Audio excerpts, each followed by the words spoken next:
So on this panel, we have colleagues who are investing, who are involved in those 4 sectors that we had mentioned earlier. So the ATMs, as they call them. So I want to start with the lady on my immediate right. Yeah. Hello, my name is Perez Ochieng. I'm the CEO and founder of Sacoma Global Foods Innovation.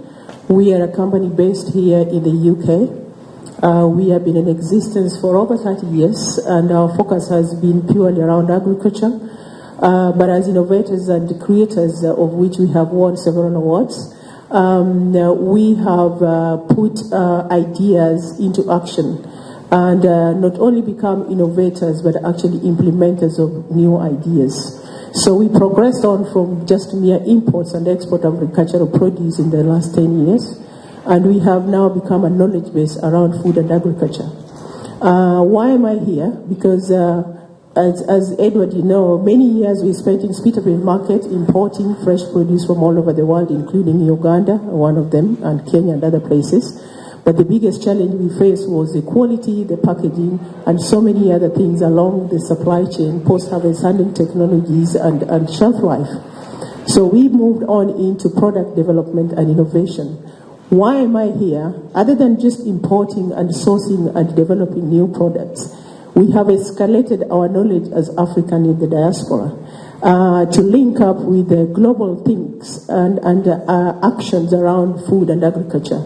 And we've been recently called to go to solve food solutions in countries like Seoul, Korea, and Taiwan. And I'm here to share that knowledge.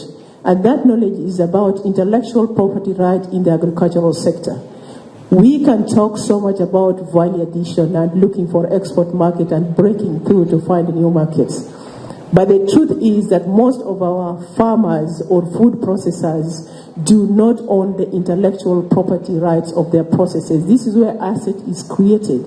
And this is where we can actually create value for our farmers and processors for us to compete in the global market. So competition is not just about food products, nor is it about quality, but it's about awareness of the way that we get into new markets by having assets that are owned by us. When I talk about asset as an intellectual property right, I ask simple questions like, when you talk about Kenya tea, or you talk about Uganda coffee, or you talk about matoke, what does it mean to eat matoke bread or matoke as a food? What is the process behind that?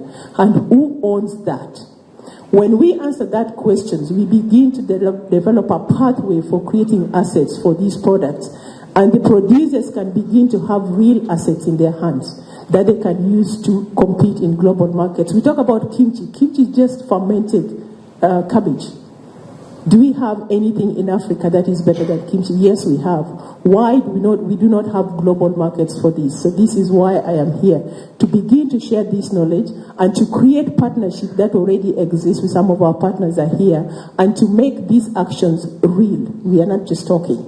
It's now sharing the knowledge, imparting the knowledge, and holding hands to make sure that we can compete at knowledge and data level like many countries that are exceeding in the food sector are doing. Okay. That's right. So my pitch is about, it's really a call to action.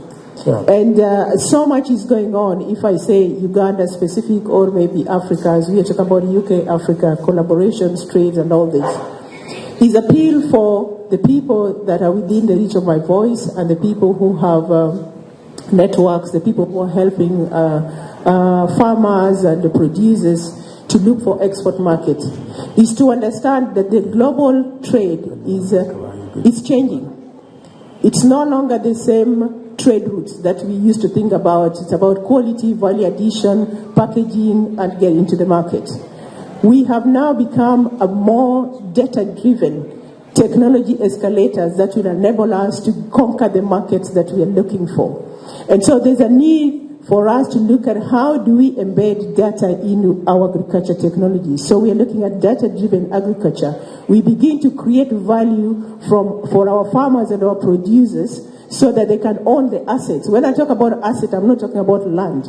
I'm talking about asset in terms of the knowledge they have in order for them to own the intellectual property rights for those. And this will open markets. I've given a very good example of kimchi and all these products that come into the market.